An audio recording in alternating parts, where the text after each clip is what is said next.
Welcome to the gallery of Dayak Iban folklore. This episode is about a folklore that comes from Dayak Iban oral genealogy that has been recorded in writing by Benedict Sandin.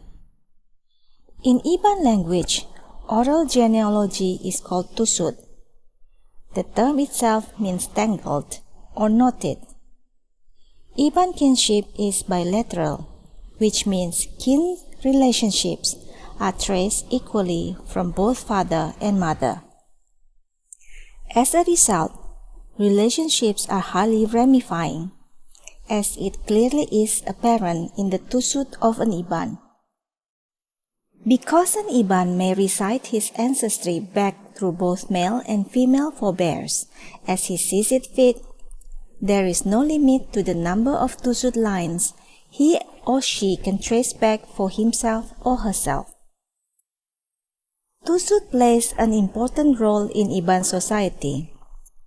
In the Saribas territory, for instance, when Iban strangers meet, they frequently bertusut to trace their lineage, which can be recited as far as 32 generations ago. In doing so, they seek to establish their connections to an ancestor from whom they share common descent. If they succeed to find a common ancestor, they establish among themselves a sense of kindred. This is an example of how a tusut looks like. How to read the tusut. Generation 1. Seragindit begot Beji and his 6 siblings. The name of Seragindit's wife is unknown. Generation 2. Beji married a female named Anduraat, and they begot a female child named Nisi. The F in bracket means female. Generation 3. Nisi begot Antu Berambai Bulu. The identity of her husband is unknown. Generation 4. Antu Berambai Bulu married a female called Daratunai and begot Telichu, Telicai, Amut, and a female child named Ragam. Generation 5. Telicai married Andu Darasya and begot Sigundi, Retak Dai, Lalak Palo, Berenai Sugi, and Kurong Mayang. Generation 6. Sigundi married Andu Daralaing and begot Keling. A written tusut may contain only a list of names, indicating who married and begot whom, beginning with the most remote ancestor and working down to the present. But more often, it will include short descriptive passages about some well-known ancestors. These short descriptive passages are the source of Iban folklore. From this tusut comes the story of Beji's ladder. There lived a famous Iban ancestor named Beji at a place called Ketapang in West Kalimantan, Borneo.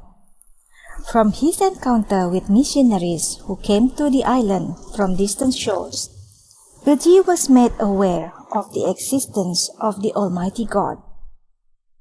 In these early times, because of the presence of the spirits all around them, settlers in Borneo Island frequently discussed the nature and dwelling places of the gods and spirits, so that they could worship and pay respect to these beings in the correct way, and Beji was no exception.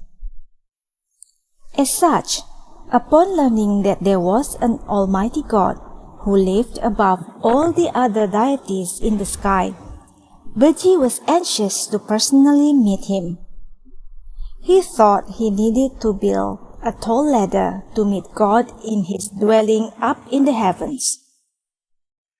Thus, Beji and his followers began to build a ladder from the trunks of ironwood trees. They planted the base of the ladder on the branches of a huge and chapong tree. After some years had passed, the top of the ladder stood above the clouds, so Beji could climb up to the sky. Unfortunately, as he was climbing, the tree on which the ladder stood suddenly fell to the ground. Word from the forest has it that before Beji started building the ladder, he consulted all forest animals about his idea. However, he left out the termites. Feeling insulted, the termites made tunnels through the trunk of the soft-wooded and cepong tree that Beji used to hold up his ladder to the sky, causing it to collapse. As the giant tree fell, Beji and his ladder also fell to the ground. Beji was killed, and the pieces of wood of his ladder fell in various rivers and streams of the island. It is said that these pieces of ironwood, of which his ladder was made, still can be found in streambeds of Kalimantan rivers today, and they are called tangga Beji, or Beji's ladder, although the exact locations of the debris are unknown. This is all for episode 2. Stay tuned for more stories. Your host, Inday Sempurai.